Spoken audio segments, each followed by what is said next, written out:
This dress, generously donated to the University of Delaware in 2010, is a quintessential 1920s sleeveless dress with a drop waist, barrel silhouette, scoop back, and meticulously applied multicolored beads. It is also the only known garment that remains from the work of a prolific seamstress and dress designer from the first half of the 20th century, and serves to tell the story of a woman who might otherwise have been forgotten. Frances Shepard was a very successful seamstress, dress designer, and ultimately a business owner who lived from the mid-1880s until 1990. Shepard grew up in Huron, Ohio, where her father was a county judge. Around the turn of the century, she began making dresses out of her family home for local clientele. When her father died, however, she was forced to take on another, darker job as a prostitute and then a madam. While a widespread profession in the late 19th and early 20th centuries, prostitution was denounced publicly, and Shepard must have struggled to keep her aspirations of becoming a dress designer alive. While working both jobs, Shepard found herself pregnant out of wedlock and moved to the East Coast for several years to escape the scandal. After having a second child, she returned to the Midwest after he was tragically killed in a house fire. Instead of returning to Ohio, Shepard moved to Michigan around 1920, where the city of Detroit was booming during the Gilded Age of the automobile industry. Frances Shepard opened her own dress shop in Grosse Pointe, Michigan. Situated on the shores of Lake St. Clair, Grosse Pointe served as a picturesque haven for Detroit's upper class, where auto executives and their wives built mansions. These included Horace and Anne Dodge's Rose Terrace, Roy Chapin's stately mansion, and Edsel and Eleanor Ford's home. The wealthy and social residents of Grosse Pointe hosted extravagant dinners, weddings, and parties to which women wore the latest fashions.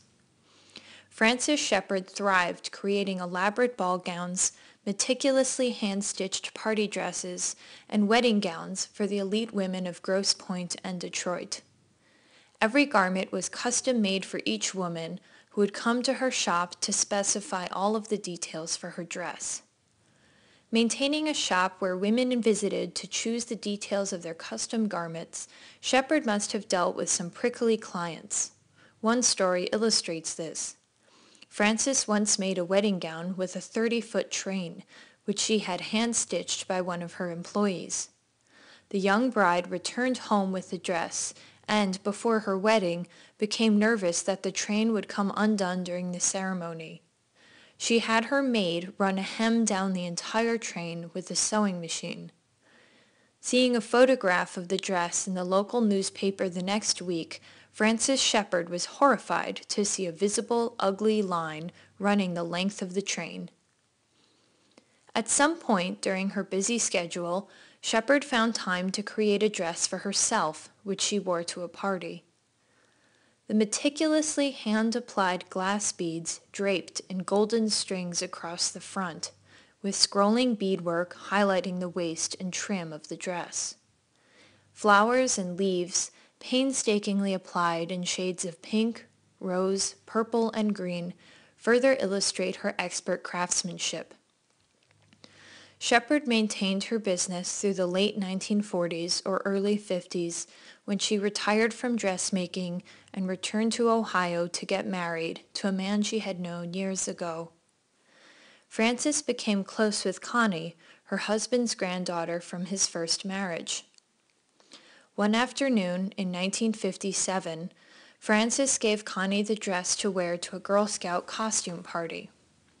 11 years old at the time, Connie was undoubtedly the only girl at her party wearing an authentic, hand-beaded dress from the 1920s. In 2010, she donated the dress to the University of Delaware, where it underwent extensive conservation to restore damage it sustained over the years. Brought back to its glory as a relic from the Roaring Twenties, this dress is also the only known garment that survives from Frances Shepard's long career as a seamstress, dress designer, and business owner. She died in 1990, her lifespan covering more than a century.